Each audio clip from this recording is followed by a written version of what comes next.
Alors salut tout le monde, aujourd'hui je suis avec Xavier, donc Xavier qui est spécialiste des musiciens, donc c'est un kiné aussi du coup. Et du coup voilà, c'est vraiment son public cible. Et donc ça rentre dans le cadre de l'interview que j'avais fait avec Léo qui était kiné en prison, donc c'est un peu les kinés originaux qui ont un type de public particulier, qui travaillent dans un lieu, dans des lieux particuliers. Donc voilà, on va parler de ça avec Xavier aujourd'hui. Donc Xavier, je vais te laisser te présenter. Dis-moi d'où tu viens, dis-moi quand est-ce que tu as été diplômé, où tu travailles, etc. Enfin, voilà, présente-toi en gros. Ça marche. Salut Rodolphe, merci de l'invitation. C'est un plaisir d'échanger et de faire découvrir notre spécialité. Moi, je m'appelle Xavier Malamassi, j'habite dans l'Ain, entre Lyon et Bourg-en-Bresse, pour ceux qui connaissent. Je suis diplômé de l'IFMK de Lyon 2010 et je me suis spécialisé dans la prise en charge du musicien quasiment à la sortie du diplôme. Étant moi-même musicien depuis une bonne vingtaine d'années aujourd'hui, j'ai vite cerné tous les enjeux physiques que générait la pratique d'un instrument sans avoir de réponse assez claire des pros de santé sur ces questions-là. Donc je me suis dit qu'il y avait vraiment quelque chose à faire. Et finalement, en fait, de fil en aiguille, sans avoir forcément de grosses projections là-dessus, j'ai fini par en faire mon métier à plein temps. Aujourd'hui, c'est mon métier à plein temps que de m'occuper des musiciens en cabinet, mais aussi directement dans les orchestres, les opéras français, in situ, dans les loges. Et puis, depuis 5 ans, j'ai créé un organisme de formation aussi plutôt pour nos confrères, nos consoeurs, les pros de santé, kinés en priorité, mais aussi médecins, rééducateurs, pour mieux cerner les enjeux spécifiques du travail physique des musiciens. Et bah, c'est l'éclate, quoi. C'est génial. On s'amuse beaucoup. Ouais, très bien, c'est super original. Et du coup, t'étais musicien toi à la base? Ouais, moi je suis musicien depuis une vingtaine d'années. Je suis un gros fan de rock et de métal depuis mon adolescence. Et je suis bassiste et chanteur dans aujourd'hui 2 groupes, toujours. J'ai un tribute, donc c'est-à-dire un groupe qui reprend le répertoire d'un groupe connu en particulier. Donc moi j'ai un tribute de Pink Floyd qui marche bien avec du son, de la lumière, un joli spectacle.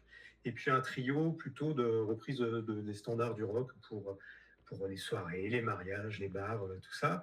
Et c'est toujours une pratique qui est essentielle pour moi. Déjà psychologiquement, pour me faire du bien, mais aussi c'est un vrai métier, quoi. C'est une partie de mon métier encore aujourd'hui. Ok, trop bien. Donc t'es kiné et t'es musicien là aussi. Enfin, c'est tes deux professions, on va dire quoi. Ouais, c'est mes 2 professions. Alors j'ai fait le choix de mettre beaucoup de mon temps et de mon énergie dans la kiné. Mais aujourd'hui, la musique, c'est une partie de mon métier, en effet. Ok, d'accord. Ah bah c'est cool. Et, euh, et du coup, bah, t'avais déjà eu des pathologies, des choses comme ça toi en tant que musicien? C'est ça? Parce que du coup, t'es guitariste, hein, c'est ça que t'as dit, hein? Je suis bassiste, Ouais, donc c'est bassiste, ouais. presque Ouais. comme la guitare, mais en plus facile. Et en fait, effectivement, euh, moi, je me suis bien mis à cet instrument quand je suis passé en P1 à l'époque. C'était la première année de médecine, parce que c'était comme ça à l'époque. Et ça me permettait de me défouler, on va dire, dans ce contexte un petit peu difficile qu'est la médecine. Et en fait, arrivé en kiné, j'ai là commencé à vraiment beaucoup plus jouer. Et en fait, je me suis effectivement fait mal, musculairement parlant, avec mon instrument. Et en profitant de la BU, de tout ce que je pouvais avoir à disposition pour me documenter, je me suis rendu compte qu'en fait, il y avait assez peu de réponses claires sur les pathologies spécifiques des musiciens. Et surtout, je ne me retrouvais pas dans ce que la kiné du sport et la médecine du sport me proposaient et comme diagnostic et comme traitement de mes douleurs. Je sentais bien que ce n'était pas vraiment ce dont j'avais besoin. Et à cette époque, j'ai croisé quelqu'un qui a été déterminant dans ma vie, une personne qui s'appelle Marie-Christine Mathieu, qui est une kiné mésiriste qui aujourd'hui est à la retraite et qui a écrit un super livre là-dessus qui s'appelle Gestes et postures du musicien, qui pour moi a été vraiment fondateur. Et en fait, cette personne-là m'a formé pendant 3 ans, pendant lesquels j'ai beaucoup appris dans les orchestres avec elle et euh, pendant lesquels j'ai aussi contribué à sa formation de l'époque. Et voilà. Et c'est parti comme ça. Et en fait, année après année, le réseau de musiciens et d'institutions a grossi. Et en fait, ça ne fait que grossir parce qu'aujourd'hui, 10 ans après, même avec tout ce réseau dont je dispose, on se rend compte que la demande, elle est énorme, mais c'est simplement une demande assez silencieuse. C'est-à-dire que les musiciens, ils ont l'habitude de souffrir et de considérer que c'est normal et d'avoir que très peu de pros de santé qui sont en capacité de comprendre, d'analyser et de traiter les problématiques physiques qu'on vit en tant que musicien. Donc j'ai d'abord répondu à un problème perso et j'en ai fait quelque part une réponse professionnelle qui, franchement, aujourd'hui, je pense, a vraiment beaucoup de sens. Ouais, c'est ça, mais c'est vrai qu'au final, tu as vraiment allié les deux, quoi, parce que toi-même, tu étais musicien et en plus, kiné, du coup, tu as vraiment pu trouver ce qui correspondait complètement, quoi. Et puis vraiment comprendre aussi ce qu'on raconte, parce que là, rien que là, tu me dis, tu vois, guitare, bassiste, moi, j'aurais dit pareil, tu vois, le patient, il serait venu vers moi, j'aurais dit, ouais, Et enfin, oui, voilà, quoi, tu vois.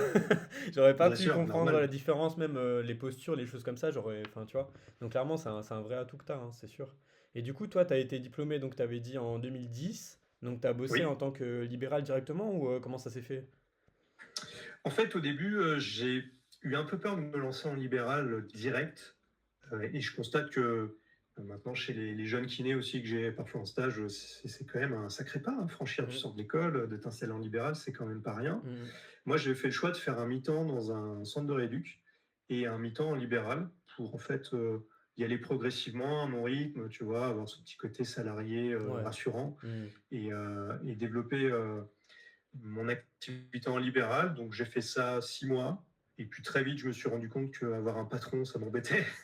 Donc je suis parti du salariat très vite. Et voilà, je n'ai plus arrêté le libéral depuis.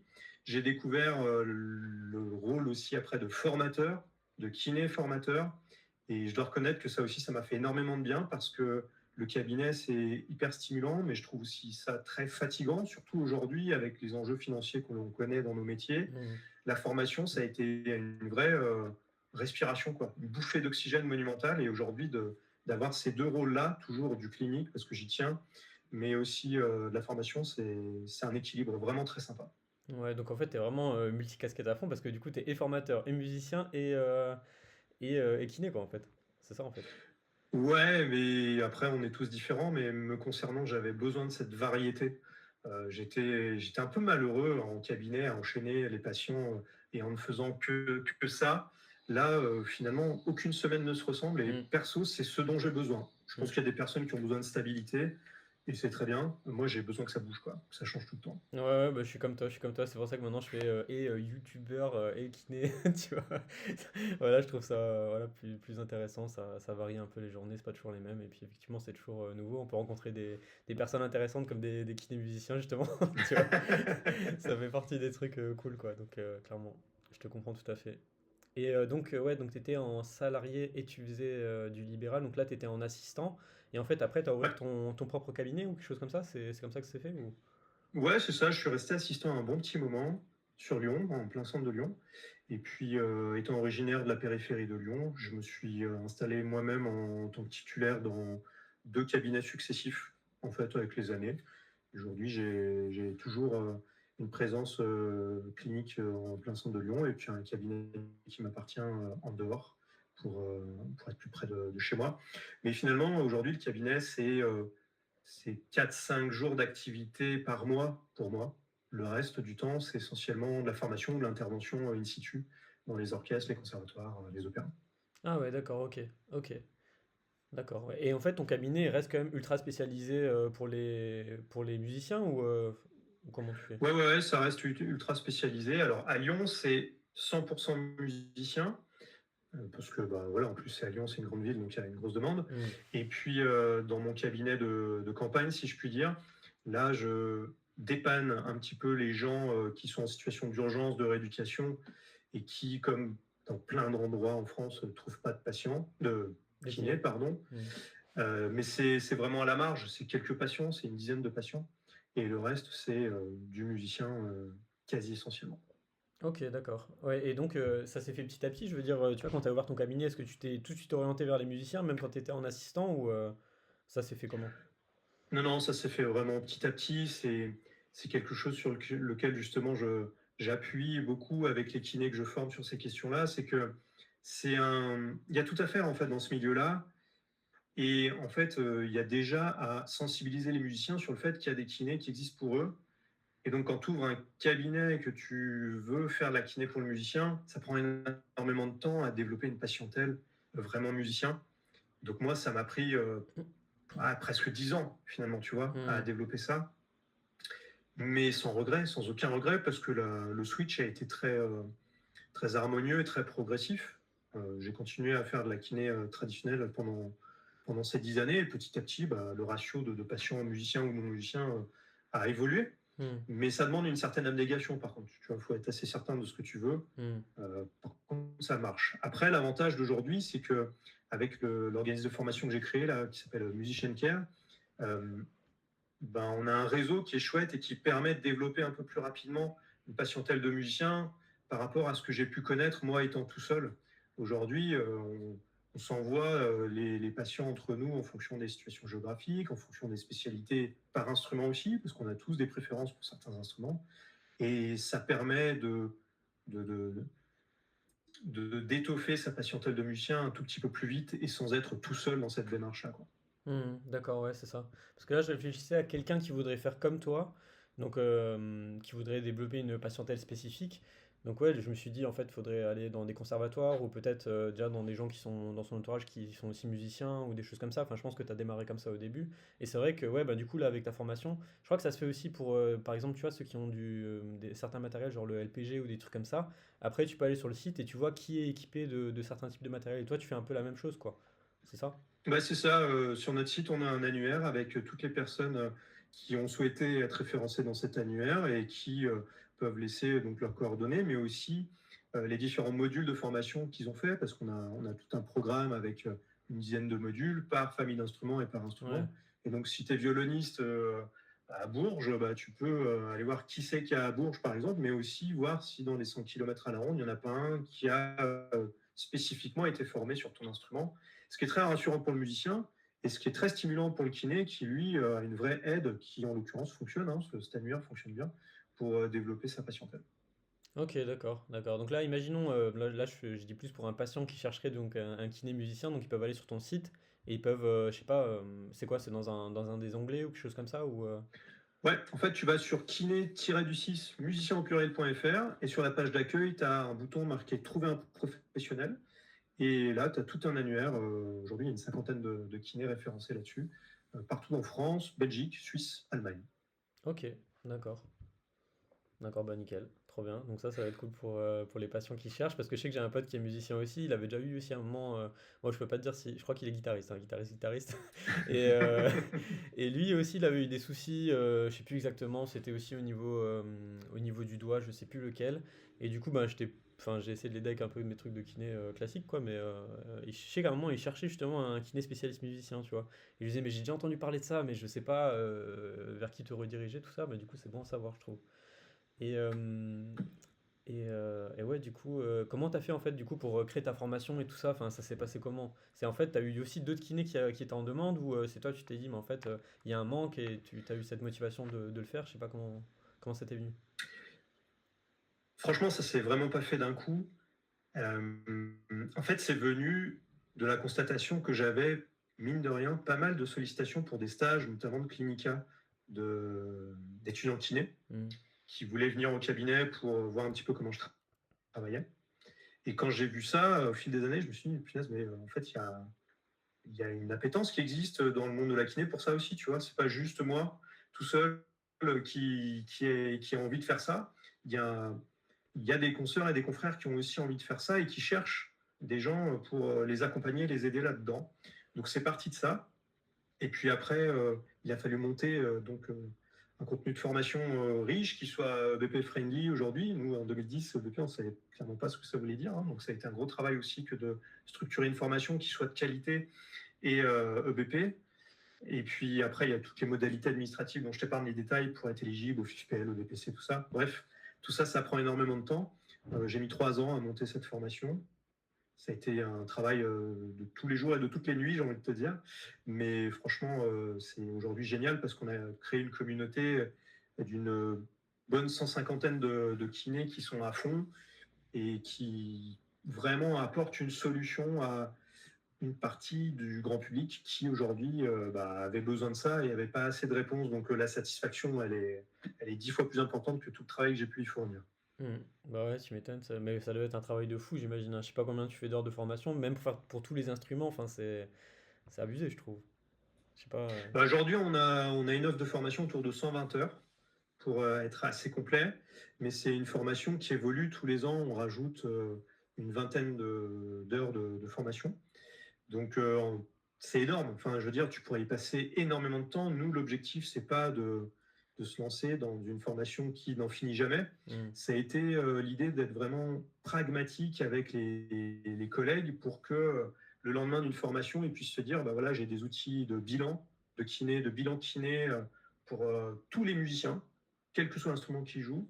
J'ai des outils de rééducation, j'ai de l'approche très scientifique, cadrée pour savoir quoi faire. On s'est voulu très pragmatique et du coup, bah forcément, ça implique qu'il y ait beaucoup de contenu pour répondre à toutes les éventualités que tu puisses rencontrer avec un trompettiste, un oboïste, un guitariste, un chanteur. Hmm, hmm, Voilà, il y a tellement d'instruments, c'est hyper riche. hmm, hmm. Et EBP, du coup, donc c'est Evidence-Based Practice, c'est ça, hein? Et donc Yes. c'est vraiment donc, vérifié scientifiquement, c'est pas un truc, c'est ça? C'est ce qui a été difficile aussi, c'est qu'aujourd'hui, si tu cherches un petit peu de documentation scientifique sur les troubles physiques du musicien, en fait, c'est assez compliqué, quoi. Tu Hmm. as globalement pas mal de travail qui a été fait sur l'épidémiologie type du musicien, mais assez peu sur les éléments pertinents de bilan et de thérapeutique du musicien. Donc, il a fallu aussi travailler assez foncièrement là-dessus. Et clairement, moi tout seul, j'aurais jamais pu faire ça. À ce niveau-là, comme je te disais, moi en 2010, on n'a pas du tout eu cette éducation-là. Et j'ai un collègue qui est devenu un ami, qui s'appelle Louis Miguerou, qui est un kiné grenoblois, beaucoup plus jeune que moi, qui a été éduqué à ça, qui m'a aidé à monter cette formation et qui m'a aidé à avoir cet œil EBP qui est super important aujourd'hui. Donc, ouais, carrément, aujourd'hui, on a la possibilité de proposer un contenu qui soit solide scientifiquement et ça a été un gros, gros job aussi. Bah ouais, tu m'étonnes. Mais du coup, tu l'as pas fait tout seul, ouais, comme tu dis, tu t'es fait accompagner par plusieurs personnes parce que toi, au final, je pense que tu es vraiment orienté, donc instrument à cordes, j'imagine. Et peut-être t'as pris d'autres kinés qui sont sur du vent ou je sais pas comment t'as fait. Non, non, vraiment pas, parce que dans mon métier auprès des orchestres, des opéras, tout ça, ça fait des années qu'il a fallu que j'apprenne tous les tenants et les aboutissants de tous les instruments. Hmm. Donc, au niveau contenu pédago, tout ce qui va traiter de tous les instruments, c'est quelque chose qu'il m'a fallu maîtriser et que j'ai pris beaucoup de temps à maîtriser. Louis, il a été extrêmement important dans la structuration scientifique de ses Hmm. propos. On a d'un côté mon expérience clinique qui a été importante et de l'autre côté son expérience de recherche bibliographique et de protocole aussi de validation des différentes études qui nous ont permis à tous les deux, parce qu'on a fait ça essentiellement tous les deux, de monter ce programme-là. Ok, d'accord, d'accord. Et c'est quoi, c'est en format vidéo ou tu fais comment la formation? C'est du présentiel, c'est vraiment des modules de 2 jours en présentiel. Ah, c'est en présentiel alors, Et ouais, ok. en général, on essaye même d'aller jusqu'au bout. Par exemple, tu vois, le week-end dernier, on a fait un module sur le chant. Et ce module-là, on l'a fait dans l'Opéra de Lyon, avec dans le studio des chanteurs du chœur de l'Opéra. Et donc, nos patients, c'était les chanteurs du chœur de l'Opéra. Les collègues kinés ont pu du coup rentrer dans les murs de l'Opéra, avoir des consultes type là-bas, et puis même aller à l'Opéra le soir pour voir un spectacle et commenter ensuite ensemble. Donc il y a un côté très immersif aussi dans les formations, parce que quand on aborde les instruments rock, on va dans un studio d'enregistrement avec des gros gratteux français qui nous montrent un peu tout ça. On va dans les orchestres sympho. Enfin, on essaie de concrétiser puis de rendre un peu spécial ces cadres de formation. Ok, ouais, bah, c'est stylé, ça donne envie, hein. Pour ceux qui sont vraiment intéressés par le domaine-là, franchement, c'est quand même, ouais, c'est top. Je pense pas qu'il y ait toutes les formations où tu vas carrément à l'opéra, enfin, tu vois, c'est hyper concret, c'est nickel. Ok. Et du coup, t'allais dire, pardon? Non, bah, j'allais dire, quitte à le faire, quand Autant le c'est faire bien. possible, ça apporte un vrai plus. Et puis même en termes d'expérience, euh, c'est une formation dont tu te souviendras, quoi. Forcément. Même si demain, tu développes pas une passion telle de musicien, tu te souviendras quand même que tu as fait une formation dans un cadre de fou, quoi. Ouais, c'est clair, c'est clair. Et du coup, c'est éligible FIFPL DPC, c'est ça, hein? Oui, alors ça, globalement, les premiers niveaux qui sont sur des standards de formation normaux, c'est éligible, FIFPL et DPC, bien sûr. Et c'est super important aussi que ce soit accessible à tout le monde grâce à ça. Donc c'est un truc qu'on a beaucoup travaillé pour que ce soit éligible et aujourd'hui ça l'est et c'est cool. Ok, trop bien, trop bien. Donc là, ceux qui seraient intéressés, par exemple, donc ils vont sur le site, comment t'as dit, c'est kiné musicien ou c'est... C'est quoi le nom de la Ouais, bah, formation et tout ça? tu as 2 options. Soit tu cherches sur Insta, Musician Care, on est sur Insta, sur Facebook. Soit tu vas sur le site direct kiné-du-6 musicien au pluriel.fr et tu tombes direct sur notre site. Tu as tout ce qu'il faut, tous les modules expliqués, toutes les sessions à venir, et tu peux t'inscrire en ligne au besoin. Ok, ok, top. Et maintenant, si je suis un patient et que j'aimerais bien me former moi-même pour, je sais pas, m'auto-soigner ou, je sais pas, faire de la prévention pour éviter de me blesser, tout ça, je peux. Enfin, t'as aussi prévu un truc par rapport à ça ou. Ouais, bien sûr, aujourd'hui, pour les musiciens intermittents, ils ont un équivalent au FIFPL qui s'appelle l'AFDAS, qui fonctionne de la même façon.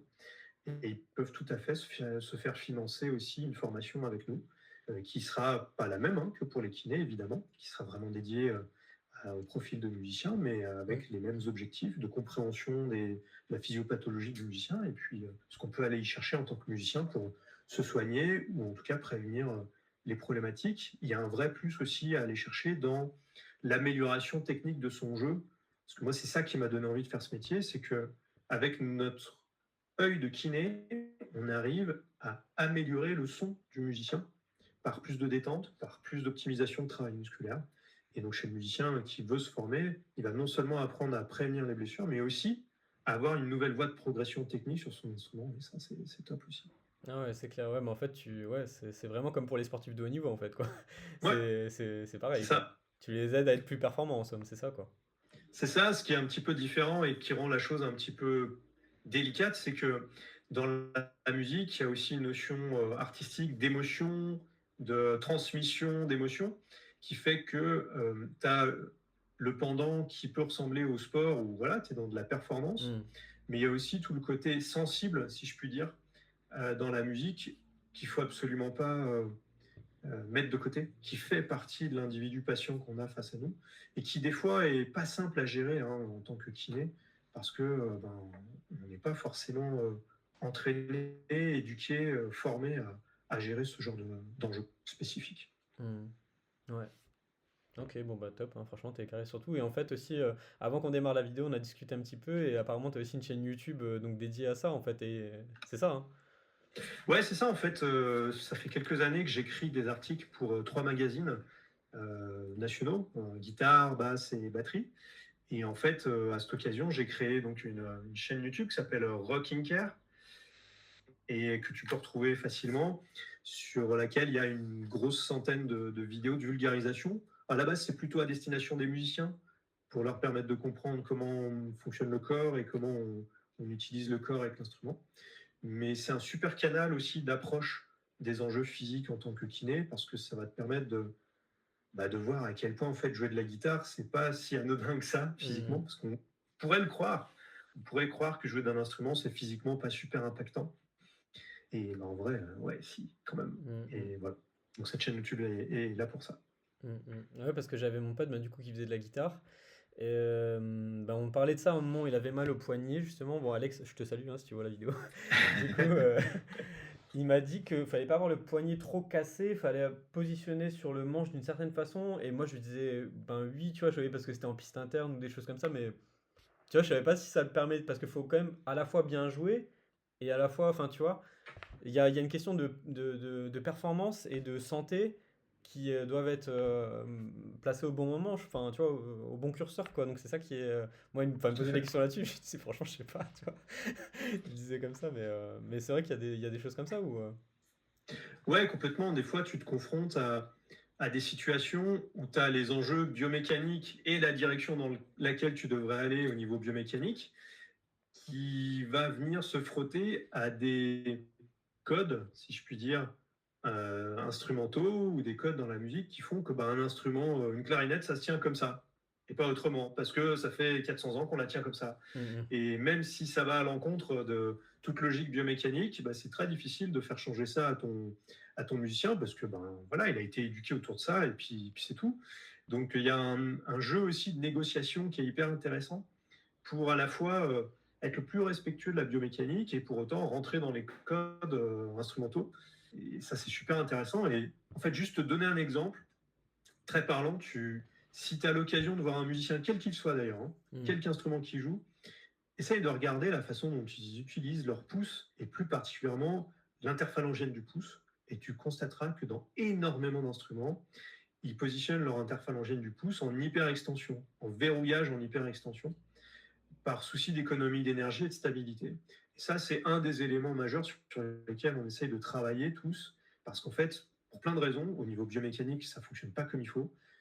Et ça, c'est quelque chose qui typiquement peut être modifié sans interférer avec le code instrumental et pourtant libérer énormément de tension. Hmm. Tu penseras à moi la prochaine fois que tu verras ton pote guitariste. Regarde ses pouces et puis on en reparle.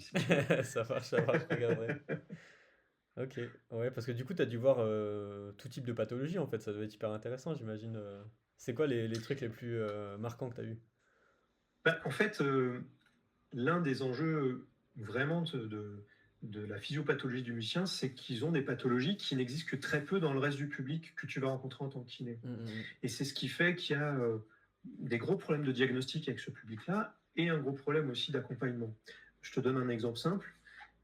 Aujourd'hui, les études nous disent que le musicien, il est touché à une dizaine de pourcents par des tendinopathies.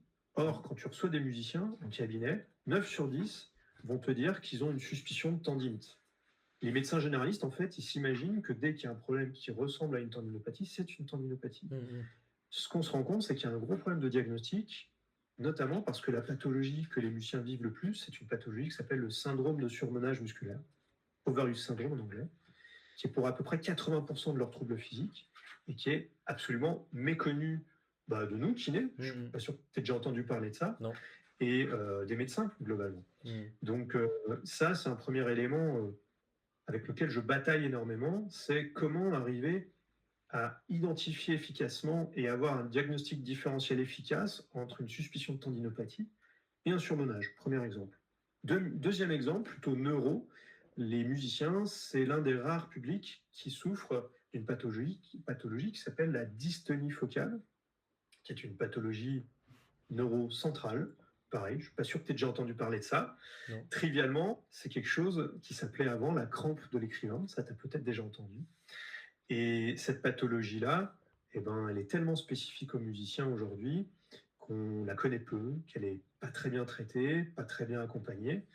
Et pourtant, on en rencontre pas mal. Et malheureusement, c'est une pathologie qui devient presque incurable lorsqu'elle persiste dans le temps. Si ça fait plusieurs années que tu as ça, c'est très difficile de t'en sortir. Donc là, tu as typiquement les deux pathologies sur lesquelles on travaille énormément à la sensibilisation, le surmenage musculaire et la dystonie de fonction, qu'on ne rencontre jamais, et puis que confrères et consoeurs n'entendent jamais vraiment, que ce soit dans le cursus initial ou dans leur parcours de cabinet. Mm, mm. Ouais, c'est clair parce que c'est vrai qu'au final, on est assez peu confronté à ce type de public.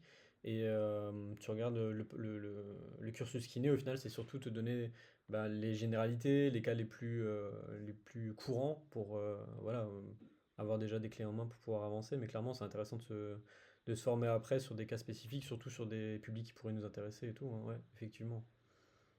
Et Effectivement. je pense que tu as, la même chose avec d'autres publics. Tu vois, je pense que tu as des sportifs de haut niveau qui ont des pathologies assez spécifiques aussi, Mm. certains métiers qui vont avoir leur spécificité.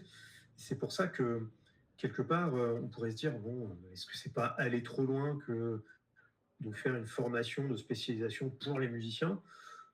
Franchement, non, parce que ça va te faire découvrir des pathologies que tu ne connais pas et qui, en fait, franchement, en les ayant découvertes, que je retrouvais aussi dans d'autres métiers que j'avais en cabinet, hein. Ah ouais. Tu vois, quand je faisais encore quand j'avais une patientèle plus traditionnelle, des syndromes de surmenage musculaire, après, je finissais par en trouver chez les caissières de supermarché, Ouais, ouais. chez les personnes qui bossent en crèche, sur des lignes de production industrielle. Et ça permet, même si tu n'as pas envie d'aller plus loin avec les musiciens, de cerner des enjeux que tu vas rencontrer dans ton travail avec d'autres publics aussi. Hmm. Ouais, ouais, ouais, ça se transpose encore sur d'autres types de Ouais. public, quoi. Ouais, ok. Et du coup, c'est quoi ton public type en fait? C'est des enfants, c'est plus des hommes, plus des femmes. Enfin, tu vois, j'essaie d'imaginer un petit peu, tu vois. Eh ben, écoute, j'ai un gros public d'amateurs. Contrairement à ce qu'on pourrait imaginer, j'ai un peu de pros, mais en fait, j'ai beaucoup d'amateurs, amateurs éclairés, amateurs de haut niveau, hein, des amateurs qui jouent énormément, Hmm. parfois plus que certains pros. Donc ça, j'en ai beaucoup. J'ai pas mal de pros aussi, mais en fait, j'ai surtout beaucoup d'étudiants en voie de professionnalisation.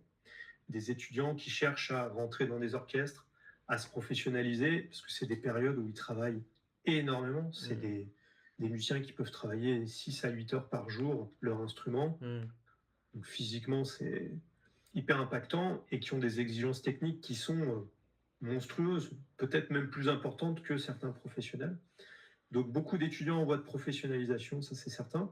Et en termes de genre, bah déjà statistiquement, les femmes sont plus touchées chez les musiciens par ces problématiques physiques qu'on a évoquées.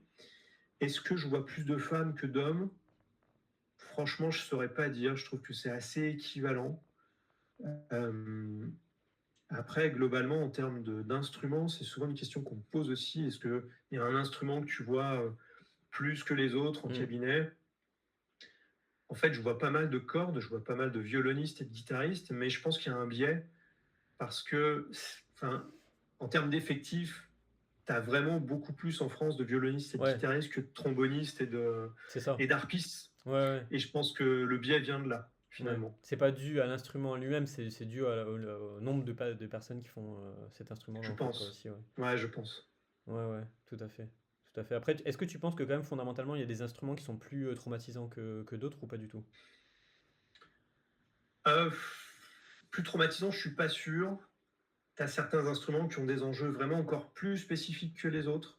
Je pense à la batterie, je pense à la harpe, je pense à l'orgue. L'orgue, c'est une espèce de gros piano que tu vois dans les églises, Mhm. qui ont des enjeux mécaniques dingues. Mais globalement, tous les instruments ont un problème central qui génère des lésions, c'est la gestion de la statique. Jouer d'un instrument sans bouger, assis pendant 4 heures, en fait, quelle que soit la technique et l'instrument, c'est un problème, Ouais, quoi qu'il d'accord. arrive. Ouais. Donc ça vient plus de ça, plus du contexte, si tu veux, que de la technique pure analytique de l'instrument. Mhm, c'est ça. Et ça, c'est vraiment ce qui se retrouve pour tous les instruments, quoi. C'est vraiment la position qu'on va prendre, en fait. Ouais, quasiment. En tout cas, pour tous les instruments qui vont être dans un orchestre, tu vas avoir la même problématique d'enjeu de l'assise prolongée. Et pour les instruments de musique actuels qui jouent debout sur une scène, voilà, tu vas avoir d'autres enjeux liés à l'explosivité, mais aussi liés à la stabilité de l'installation. Mhm. Et aussi, soyons clairs, tu as plein d'enjeux aussi addictologiques, tu as plein d'enjeux aussi liés à l'hygiène de vie du musicien. Enfin, c'est hyper varié et hyper riche en fait. Mhm, mhm. Ouais, ok. Et pour bien comprendre ta journée, du coup, enfin ta semaine, juste pour voir un petit peu comment tu t'organises et tout, toi. Donc c'est, en gros, tu fais du cabinet dans la matinée, enfin, juste voir un petit peu, puis après la formation, puis après, du coup, tu vas jouer ou. Bon, en gros, schématiquement, moi, ma semaine type, c'est le lundi, consulte à Lyon, le mardi, consulte dans mon cabinet de campagne, le mercredi, famille, le jeudi, musique, et vendredi, samedi, formation. En gros, si je veux caricaturer, c'est un peu ça. D'accord, ok, ok. Ouais, bon, t'as des bonnes semaines quand même, quoi. Ouais. Et du coup, tes soins que tu fais en cabinet, tu les fais hors nomenclature, hors convention, ou tu les fais, enfin, comment ça se passe? Parce que moi, je maîtrise pas trop encore les sujets-là, je t'avoue, tu vois, j'ai entendu parler, j'ai encore du mal à faire la différence entre hors convention et hors nomenclature, tu vois, j'y connais pas encore, je suis pas calé, quoi, donc juste voir un petit peu Eh comment toi tu. ben, c'est une super question que tu poses là. Je crois que c'est essentiel, surtout aujourd'hui. Je vais t'expliquer un petit peu comment j'y suis venu, mon processus, et je te répondrai à la fin de cette question. Ouais, dis-moi. Mais en gros, moi, ce qui m'a fait aussi switcher, c'est que moi, j'ai toujours été plutôt seul en cabinet. J'ai jamais été dans des gros cabinets à 15 kinés. Et en fait, ben, franchement, sur la fin des années 2010, là, donc 2018-2019, tout seul dans mon cabinet, avec toutes les charges de cabinet, tout ça, sur des honoraires conventionnés kiné standard, bah, franchement, j'arrivais plus à vivre, quoi. Mm, mm. Enfin, j'arrivais plus à vivre décemment sans bosser comme un fou pour rentrer du chiffre, tu Mm, vois. Et mm, donc, j'en étais à un point où je bossais 5 jours par semaine, 10 à 12 heures par jour, tout seul. mm. Mm. Et où, quand l'échéance de Carpimco ou d'Ursaf tombait, bah, c'était les sueurs froides, quoi. Parce que tu disais, putain, mais en fait, est-ce que je vais y arriver, quoi. Mm. Et franchement, j'ai vraiment switché à ce moment-là en me disant, mais bah, j'avais 35 ans à l'époque, j'étais déjà en train de me dire, mais je vais me détruire la santé en fait. Je ne vais pas tenir 30 ans comme ça, quoi. Donc ça a été un des éléments de réflexion vraiment. Et aujourd'hui, clairement, eh ben, je suis en hors nomenclature quasiment tout le temps sur la prise en charge du musicien pour deux raisons. Bah déjà pour valoriser cette expertise que je trouve déterminante, et je trouve aussi que dans nos métiers, on n'est pas éduqué à valoriser nos compétences, que ce soit en musique ou ailleurs.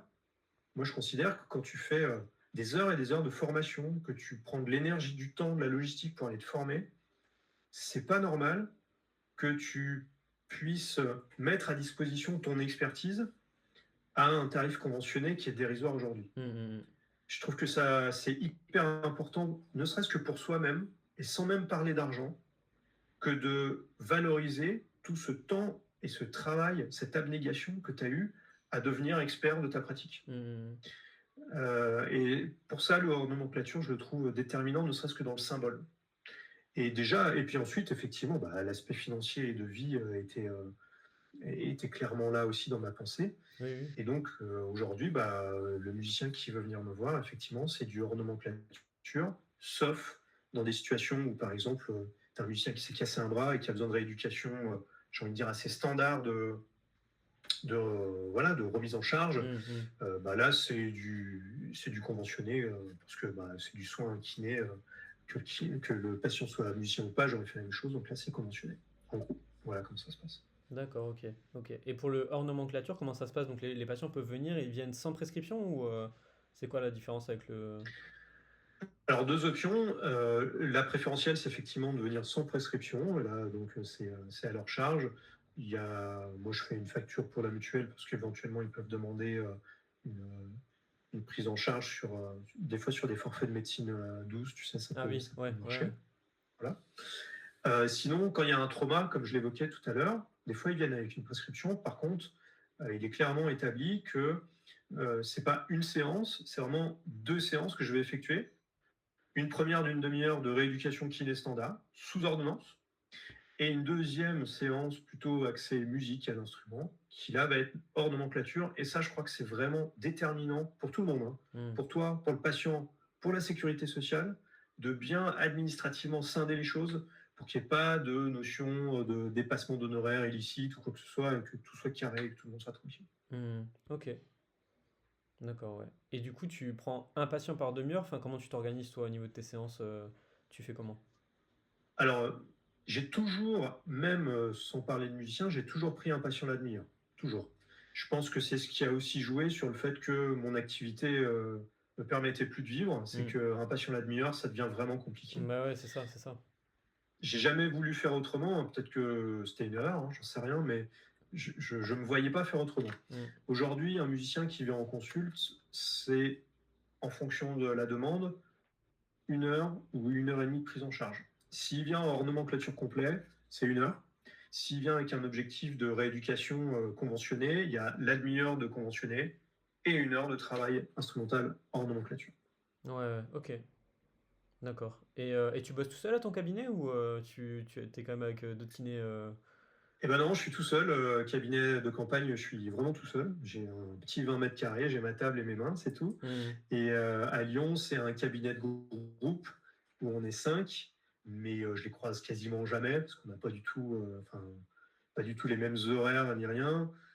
Mais ça fait du bien quand même de savoir qu'il y a du monde au cas où, tu vois, Ouais, même ouais. si finalement les échanges sont assez rares. Ouais, c'est ça, c'est vrai que ben, quand tu bosses en plus, ouais, c'est ça en libéral, c'est vrai que t'as pas trop le temps de discuter, tu vois, je trouve. C'est ça, Même c'est si t'as ça. du monde autour, mais ouais, effectivement. Ok, d'accord. Et comment ça se passe du coup un peu ta prise en charge pour le musicien? Donc il arrive, tu vas faire un diagnostic spécifique, enfin tu utilises des outils particuliers pour faire des bilans ou comment tu fais un peu? Ou tu Alors suis... déjà, il y a un temps vraiment déterminant, je trouve, anamnétique, d'interrogatoire, de constitution d'une anamnèse qui soit vraiment solide, qui prend du temps, hein, qui prend une demi-heure sur une première séance, au moins. Pas juste pour dire de faire un bilan blindé, mais aussi parce que ce qu'il faut bien imaginer, c'est qu'un musicien, quand il franchit le palier de ton cabinet, c'est une démarche très coûteuse pour lui psychologiquement. C'est pas anodin pour un musicien de contacter un kiné pour prendre rendez-vous parce que la douleur, elle est assez taboue encore dans ce milieu-là. Hmm, Quelque part, tu vois, pour le musicien, avouer avoir mal quelque part, c'est avouer que techniquement, il joue mal.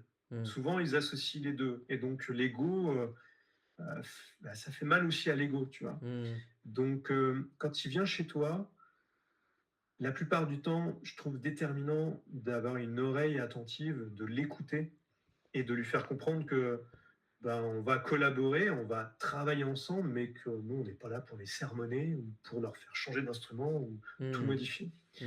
Donc déjà, il y a un gros temps d'échange, de dialogue, qui est en plus super sympa, vraiment très stimulant, je trouve, à faire. Et ensuite, ben, il va y avoir un bilan plus technique, soit l'instrument, soit hors instrument si ça ne le justifie pas, où on va filmer, prendre en photo le patient en train de jouer, et Hmm. puis analyser ensemble, comme on le ferait avec un sportif, Ouais, le geste, trop bien.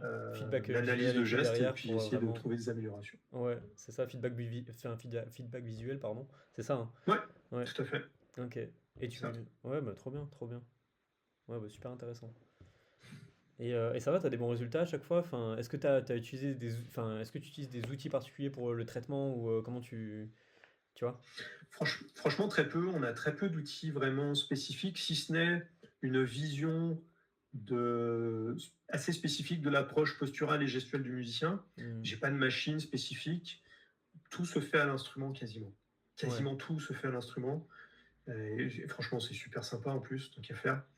Donc non, j'ai ni d'éléments de bilan particuliers, ni d'éléments de thérapeutique particuliers, si ce n'est, ben voilà, un travail sur le geste et sur la technique directe. Et oui, on a de très bons résultats tout de suite.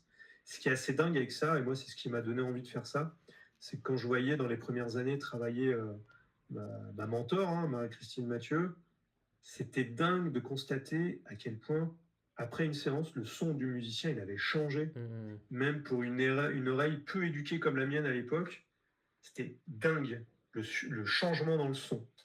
Et donc ça, c'est déjà ce que le musicien vient plus ou moins chercher implicitement chez toi. Hmm.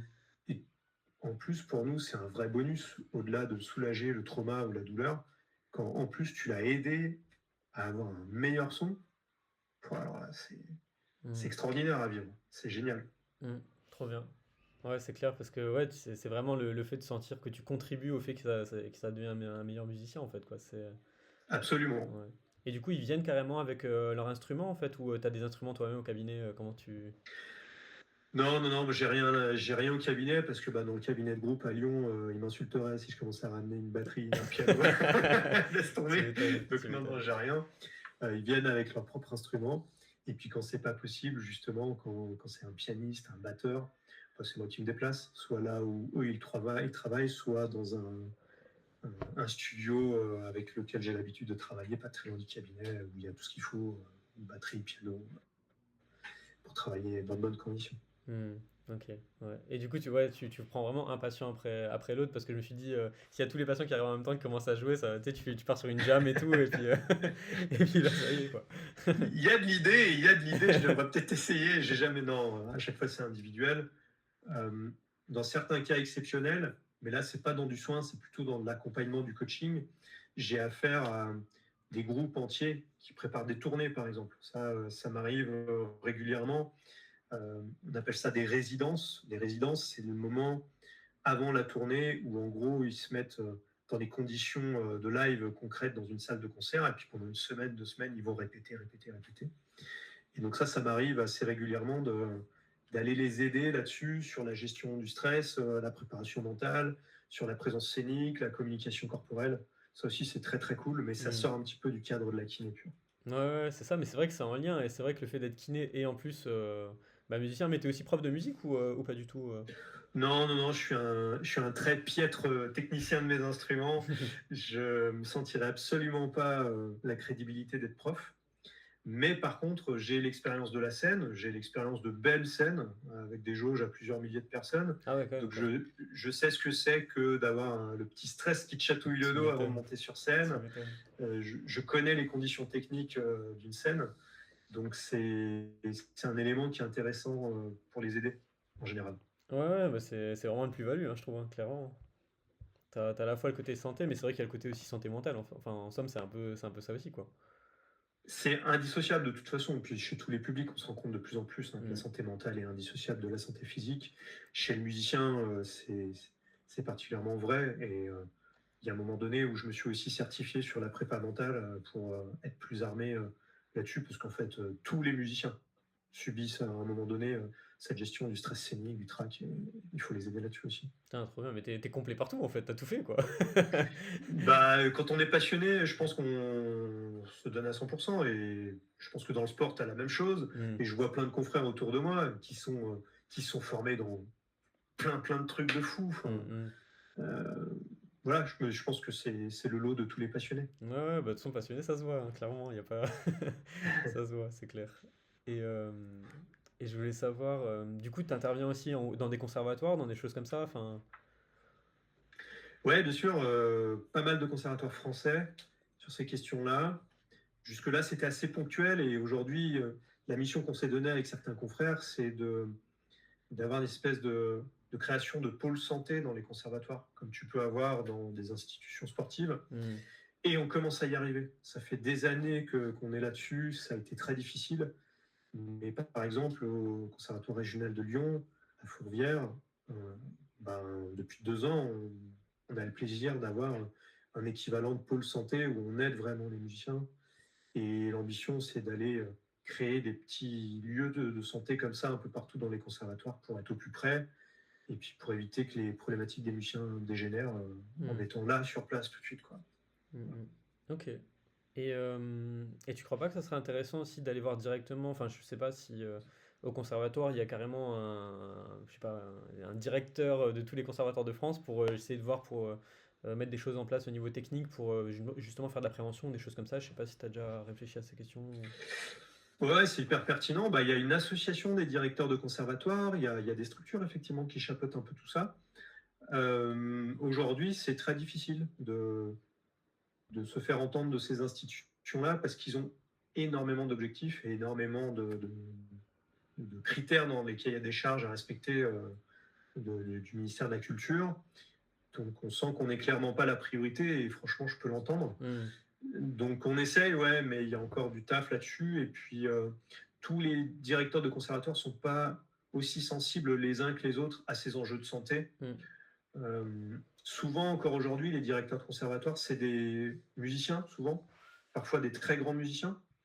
Et certains, en fait, n'ont jamais eu de problème de santé dans leur vie, donc ne voient pas forcément l'intérêt, Hmm. Hmm. tu vois, d'aller dans cette direction. Mais ça change. Ça change, je trouve. Moi, étant là-dedans depuis 15 ans, je constate quand même que, ne serait-ce qu'en 15 ans, ça a vachement évolué, et que, de toute façon, dans la société, plus globalement, on parle plus de santé mentale, on parle plus de Oui, tout oui. ça, et, Hmm. et du coup, ça contribue à notre travail aussi. Hmm. Ouais, ok, top. Parce que ouais, je pense que mon pote, que je te disais, qui est prof de guitare dans un conservatoire, je pense qu'il serait super intéressé par les thèmes-là, parce que lui-même a eu des problèmes de santé, comme je te disais, au niveau de sa main et tout ça. Donc lui, ça pourrait être intéressant. Mais je le renverrai du coup peut-être même vers ta formation. Je me dis ça pourrait être intéressant pour lui, tu vois. Avec plaisir, Je ne vais lui serait-ce en que de parler. discuter déjà, toujours avec plaisir, Ouais, bien sûr. ok, ouais, top. Il va être content, je pense.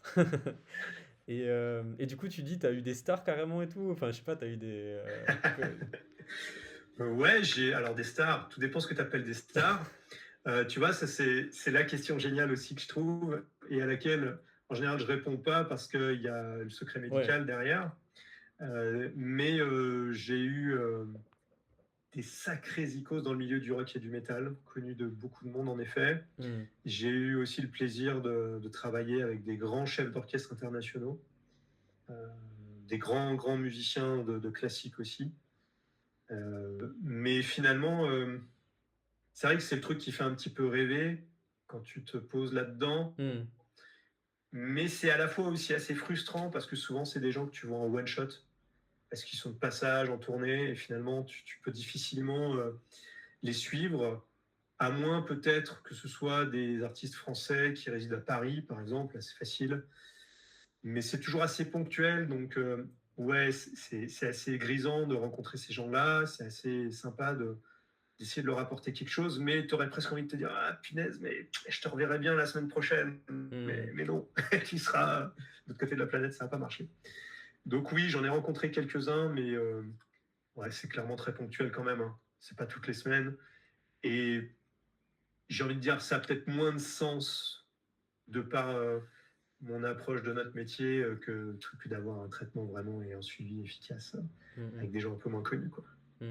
C'est ça, et ça, c'est le genre de truc, je pense, ça doit faire rêver certains, tu vois, qui voudraient se spécialiser vers la musique pour peut-être accéder à certains types de milieux ou certains types de personnes, ou tu vois, c'est vrai que ça fait partie des trucs. C'est comme pour ceux qui vont faire, Bien sûr. qui vont faire kiné pour les sportifs de haut niveau. Je pense qu'il y en a certains qui doivent rêver aller, je sais pas, au PSG ou j'en sais rien, tu vois. Ça fait partie des trucs cool quand même, quoi.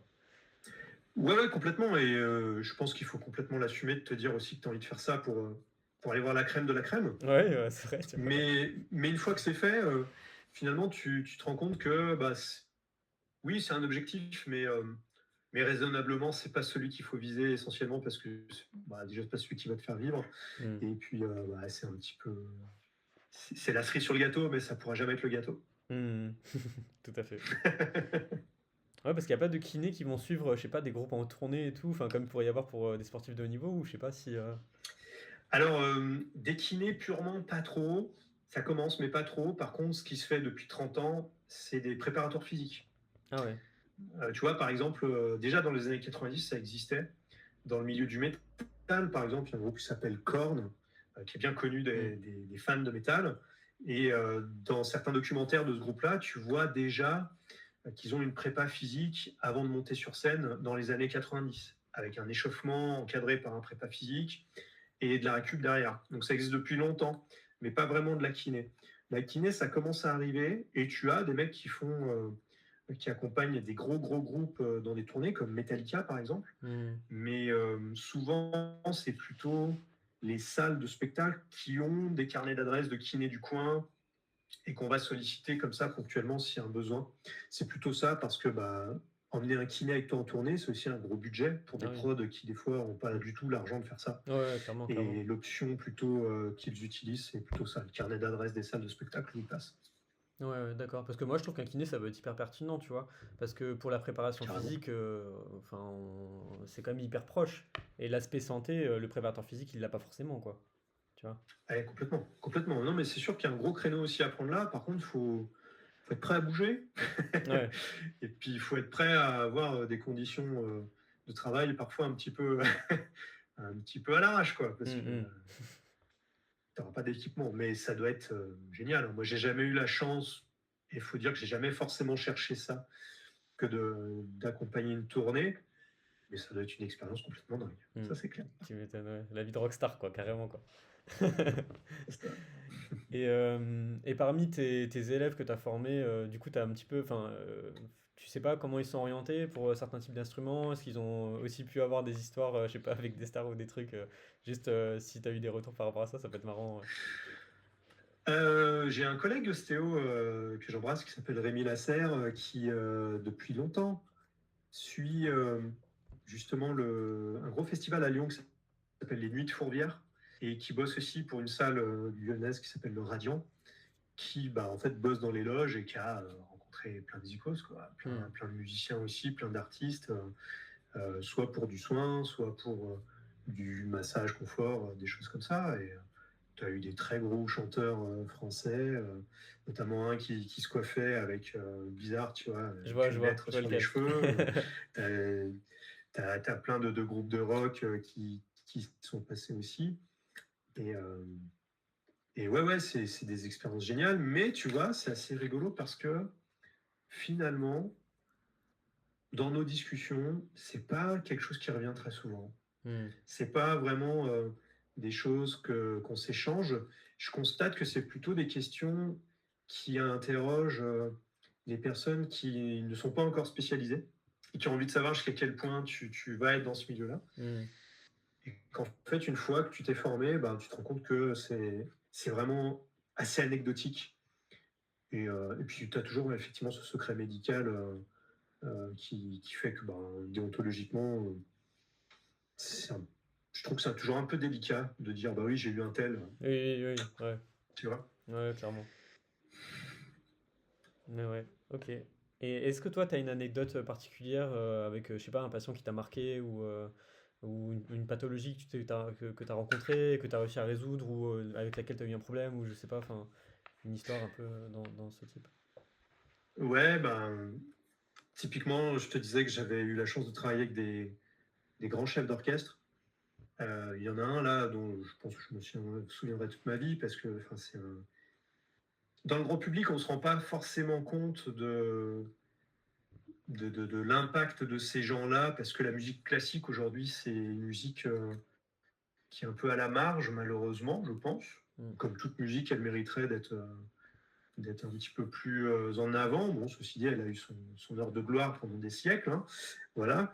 Mais aujourd'hui, ce chef que j'avais rencontré, c'était un chef.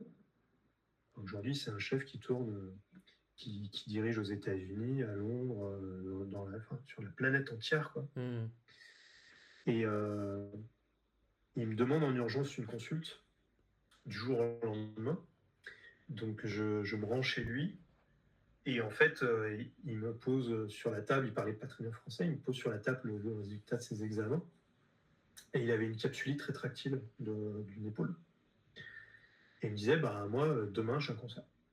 Aujourd'hui, je lève mon bras jusqu'à 45 degrés en forçant comme un malade. Moi, demain, mon bras, j'en ai besoin ici, quoi. Tu peux m'aider? Voilà, concrètement. Et bah, en fait, c'est super dur déjà de dire la vérité, de dire bah non, moi j'ai pas de solution miracle pour que demain tu récupères cette amplitude-là, voilà. Et c'est super dur de dire à un artiste comme ça, ben t'en as pour un petit moment, quoi. Et parce que lui, il a des dates partout sur la planète pendant les 6 mois qui viennent, il n'y a pas une semaine de libre, quoi. Il a été suffisamment intelligent pour comprendre et pour entendre ce que je lui disais.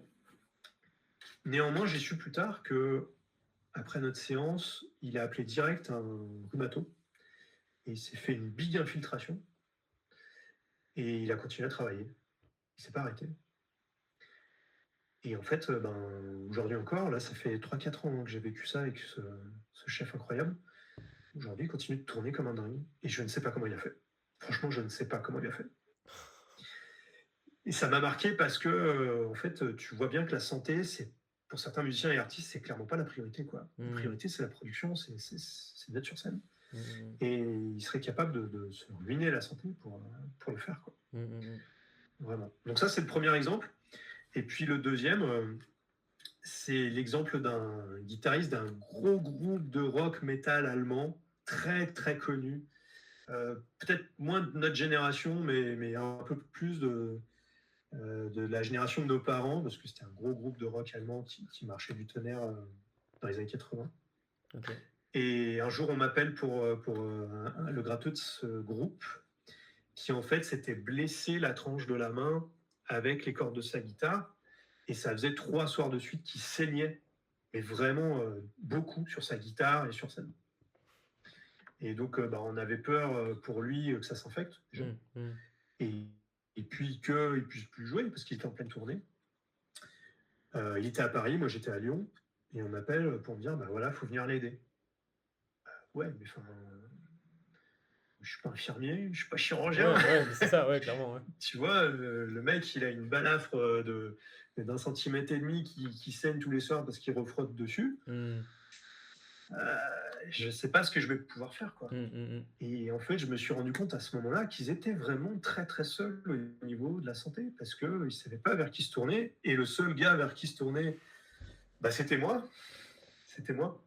Et au final, bah, pareil, il s'est débrouillé. Et il a continué la tournée comme ça. Et bah, je sais pas comment il a fait non plus. Mais ils ont fini la tournée. Et c'est là où tu te dis, des mecs comme ça, je pense que financièrement, il n'y a pas de souci. Je pense qu'en termes de réseau, il n'y a pas de souci. Et malgré tout, au niveau de la santé, ils sont archi seuls, ces mecs-là. Ouais, donc c'est ça qui te donne encore plus envie de continuer à faire avancer la cause, quoi. Complètement. Ouais, complètement. Parce que c'est presque un travail militant en réalité, tu vois. Tu fais par passion, mais tu as presque envie que ça aille mieux pour tous les musiciens, en fait, quoi.